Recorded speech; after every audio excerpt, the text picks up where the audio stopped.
was time for class to start, and my Bible was in the back of the room, so I grabbed another one that was nearby. It belonged to a student. And as I was turning to Psalm 19, I came across this little slip of paper that someone was presumably using as a bookmark. What was written on that bookmark set off a bit of a rant, and I never did get around to reading Psalm 19. On the paper, in a young person's handwriting, was a list of daily activities with numbers beside them. It looked like the number of hours that they spent doing each activity.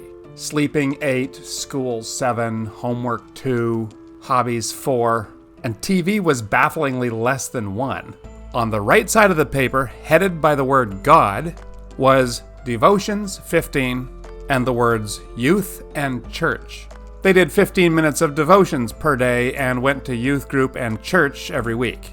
Between the list of daily activities on the left and God on the right, there was this heavy line that separated them.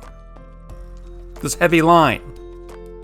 On the back, the calculations continued. 15 minutes of devotions per day, plus a few hours for youth and church. The child had calculated that of the 168 hours that there is in a week, they gave God 3 3/4 hours. Now, I don't claim to know the reasons for these calculations, but my suspicion is some well-meaning adult was trying to make a point with a group of young people that they weren't working hard enough to be good Christians.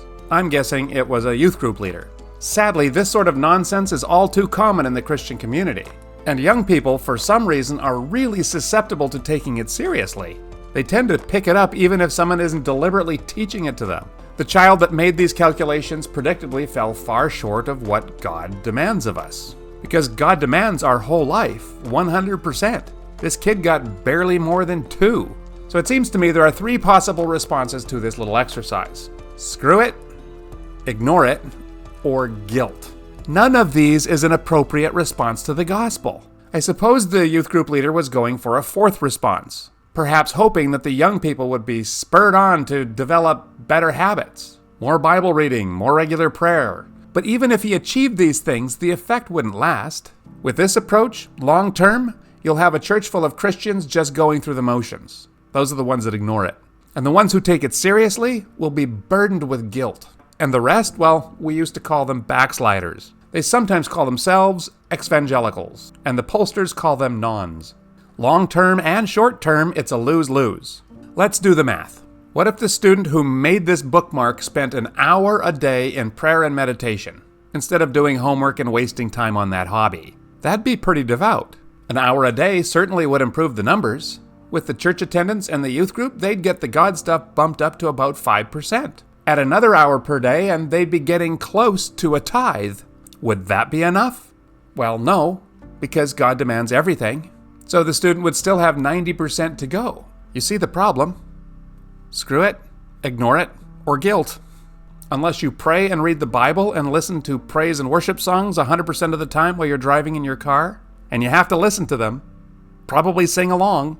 Unless you do that, you're not giving God 100% of your life, and you should probably stop sleeping.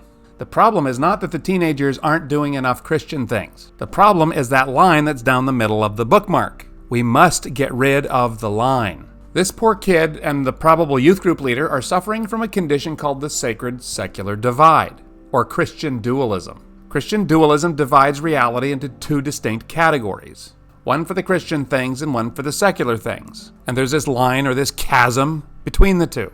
So the Christian things include Sundays and church and devotions and Bible study and youth group and the sentimental bits about marriage and family and listening to the songs that are only played on Christian radio stations and reading books and watching movies that you can buy only from a Christian bookstore. The secular side contains Monday through Saturday and our work and education and politics and hobbies and television and sports, the food we eat, sex, the real parts of marriage and family, and all the books and movies and music that you don't find at the Christian bookstore. Christian dualism, or the sacred-secular divide, well, it's really bad.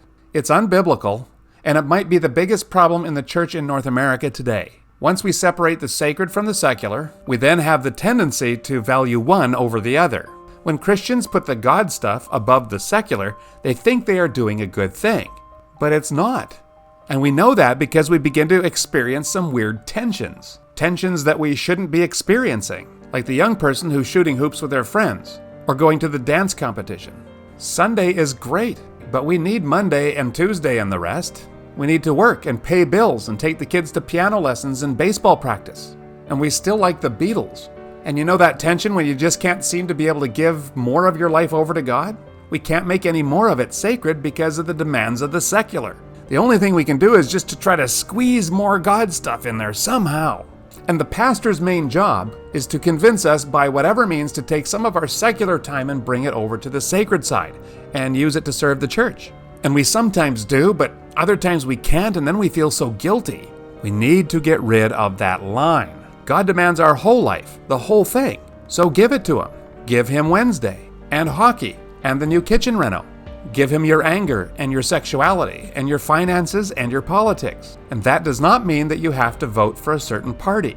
Jesus is the Lord of all things, not just the sacred things. He's the King of everything. Imagine what the world would be like if every Christian lived as if their whole life was subject to the will of King Jesus. And what is his will if we boil it down to the basics? He wants us, and our neighbors, and all of creation to flourish in a way that it only can under his lordship. Christian dualism limits his lordship. It limits it only to the God stuff. That's why it's such a dangerous threat to the church. What happens if we erase that line? Well, then all life becomes worship. We will worship in church through all the activities of gathered worship. And then we will head out the doors and keep right on worshiping. And worshiping carries on into Monday, at work and at school and at the ball diamond. And it includes our parenting and our sexuality and our conduct when we drive around town. It's not easy to worship God with our whole life. That last one, the driving one, I have not yet turned that fully over to the King. But I am making some encouraging progress. And I'm not feeling paralyzingly guilty over it. Making all of life an act of worship is a lifelong project. But the cumulative effect of all of us striving with the power of the Spirit toward the flourishing of the world beyond ourselves is pretty awesome. We will experience a lot less guilt and a lot more gratitude. The next video on this topic will be about listening to secular music, in which I attempt to press a very important point. I will assert that it might be better for us to listen to country music than praise and worship songs. Thank you, and we'll see you there.